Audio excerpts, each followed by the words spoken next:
Hi guys, welcome back to another video. Despite the American and especially Republican presidential primaries being a lot in the media focus, I do believe that since there's still so long until they actually start with elections, I would talk instead about some other recent elections and explain what this means for the broader conservative and populist movements. And I really find Sweden and Italy very interesting to talk about. First of all, they're both European countries that recently elected governments that are considered conservative by either scholars or politicians, but they are very different cases. The thing is, both Sweden and Italy had elections in the autumn of 2022, and the results did provide fundamentals for conservative governments, but to what extent? Let me talk to you about that today and why there are some very major and significant differences between these two countries. Italy and Sweden are both located, of course, in Europe. Italy has a significantly higher population, more than 4 times as many. Sweden is, to most Americans, probably known as a social democratic hub and a location where crime has often been going on unchecked, while Italy is the subject of quite a lot of memes. But there are, of course, memes about both countries. So the election results were quite significant. In Italy, the center-right coalition got 43.8% of the vote, while in Sweden they got about 49%. In Italy, as you see, the center-right coalition won most of the country, particularly in the north, while they did have to share some gains with the center-left coalition in places like Tuscany. They also had a strong challenge from the five-star movement in the south of the country, where they are very popular. Now in Sweden, this map is not completely explanatory because it does show the coalition sizes and what the coalition won in each district. The thing is, in the north, the Social Democrats have always done well. In the south, the Sweden Democrats have done increasingly well, and around the major cities like Stockholm, the moderates tend to be the biggest party. But let me tell you more about the individual party, as you can see for yourself.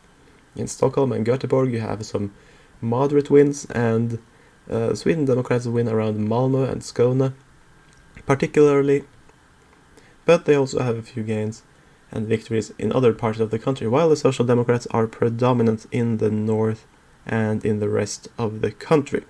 Now it is of course important to emphasize that the Sweden Democrats cooperate with the moderates, and therefore they will eventually come out on top in many of these red counties because of the smaller size of the Social Democrats' coalition partners. In Italy, this is a quite interesting map, not only because there is a big north-south divide, but also, well, a big difference between Tuscany and the central northern Italy, and then the rest of northern Italy, which is dominated by Brothers of Italy and the Northern League, except from the South Tyrolean area. Because this is a map that is very different from what we had just a couple of years ago.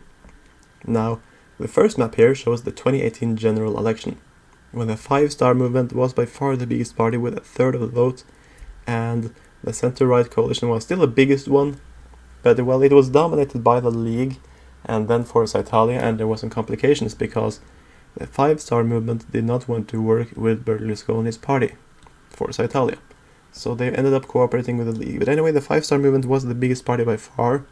But then you go a year or so later, and in the 2019 European Parliament elections in Italy, you see a lot more green on the map. You even see green in some southern regions, because the League for Salvini went from, I think, 17% to 34%. I mean, they doubled.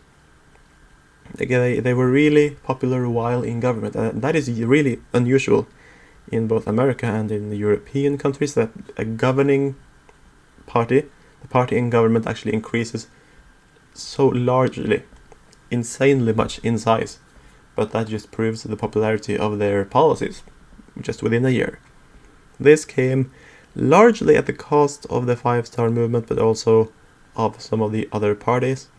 But then, when Salvini tried to pull his support for the government in order to call new elections, to make sure that the result for the European Parliament also extended to the Italian Parliament and the Senate.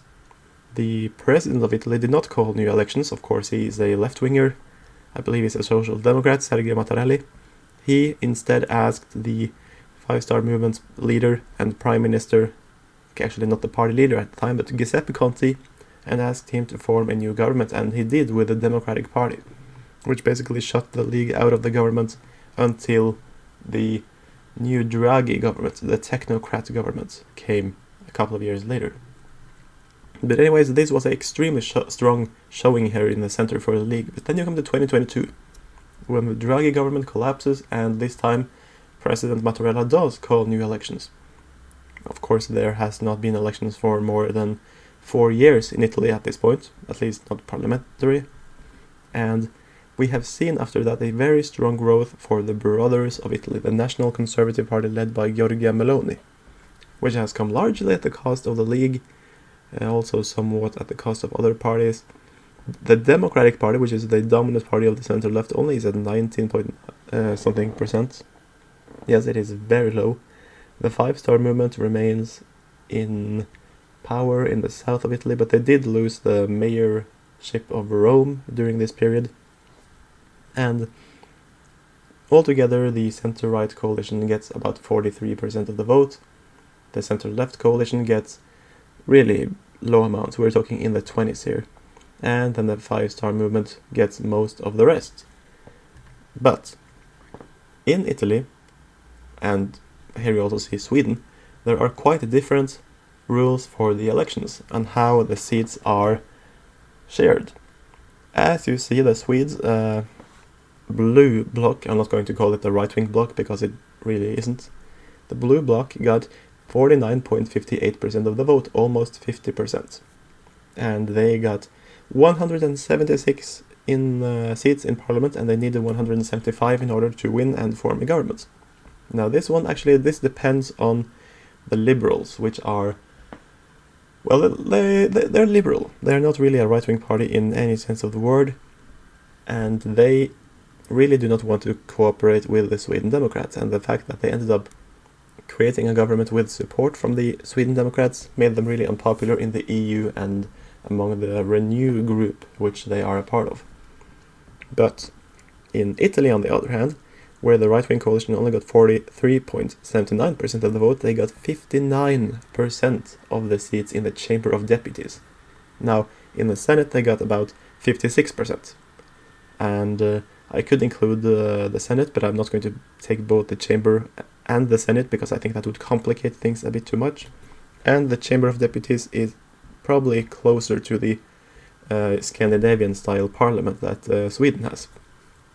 So the Chamber of Deputies, with 59% of the seats going to the right-wing coalition, you might say that's not very democratic. And arguably it is not. But the Italian election laws actually share out or deliver seats based on two quite different principles. They have both proportional representation, which you have in, for example, Sweden. Sweden is a country with proportional representation, but then you also have first past the post, which they have in the United States and in Great Britain. So you have a first past the post system, which pretty much sets the stage for a two-party system, and then you have proportional, which is much more used in Europe. I believe France also has it, and Denmark, Norway, and a couple of other countries, quite many. So when you share out, or when you give seats to the parties based on this double system, these two different types of way to share seats, you get a quite interesting result, because some of these parties did very, very well in first past the post. And these largely include parties in the right-wing coalition, while you see that the Five-Star Movement, they got 15.4% of the vote, but only 13% of the seats. Of course, under others, these parties are really small and they do not meet the electoral threshold. Therefore, they get very few seats, and the big blocks sort of gain seats from them. Now, arguably, this Italian system is less democratic than the Swedish one. The Swedish one is very much proportional based on the number of votes, but when it comes to an effective government, the Italian system makes sure that the winning coalition will be actually able to govern, and that you do not have complete gridlock and failure of prime ministers to get to an agreement. And a country like Italy, which really has struggled with political corruption and instability, could really need this. Sweden, which has traditionally been seen as a very strong democracy, might not. Though it is very clear that the democratic mandate is stronger in Sweden, despite their government probably being much less effective.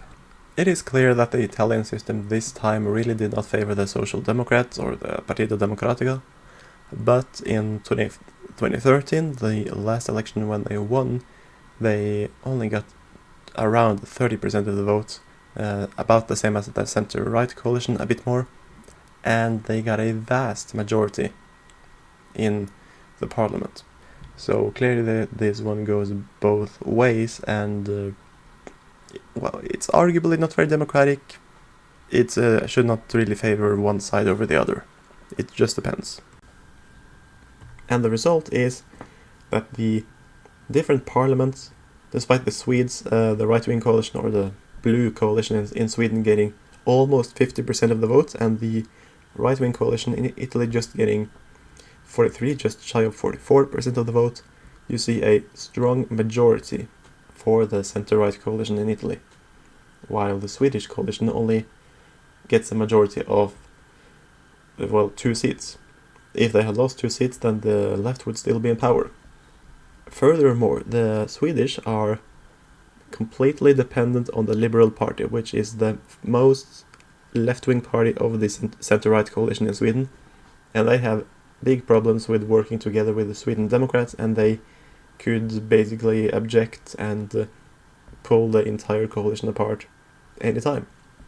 So despite Sweden being a very, what you may call a strong democracy, historically stronger than Italy, this is not a very strong government, but simply looking at Swedish history, it probably is going to last for some time. It really depends on how the liberals decide to act. In Italy, on the other hand, the party named Us Moderate, which is a very, very small and insignificant party in the center-right coalition, did very poorly and got just a few seats in the parliament, meaning that the 3 big ones, Meloni's Brothers of Italy, the National Conservatives, Salvini's League, the right-wing populists, and Berlusconi, rest in peace, his party Forza Italia, which is liberal conservative, they are able to form a government, only those 3. This is a major victory for the right-wing bloc, and they are able to govern much more effectively, but then Italy is also a quite unstable country, historically, politically. So we don't really know if this coalition is going to hold either, though if it fought together, what would be the use of calling new elections, because there is such a strong mandate for the right wing. So they have been standing together now for just short of a year. What is it, 8 months, 9 months? And I bet that Meloni is really a force of unity within this government, while Sweden, they are going to have they are going to have some challenges, because there are so many Swedes that are staunchly left-wing and will not vote for the right-wing coalition under any circumstance, and their mandate is not that strong. It is just barely strong enough to form a government. So what do you make of this? Well, the government parties in Sweden are liberal to conservative, right? Sweden Democrats are on the outside. They have a pretty good deal when it comes to things like nuclear power and a large reduction of immigration, but they are outside of the government. But when it comes to Italy, you have a right-wing populist and a national conservative party that together form the vast majority of the government, while the liberal conservatives, which were under Berlusconi, might be led by Antonio Tajani for some time now, they are much more cooperative than, the most left-wing government party in Sweden.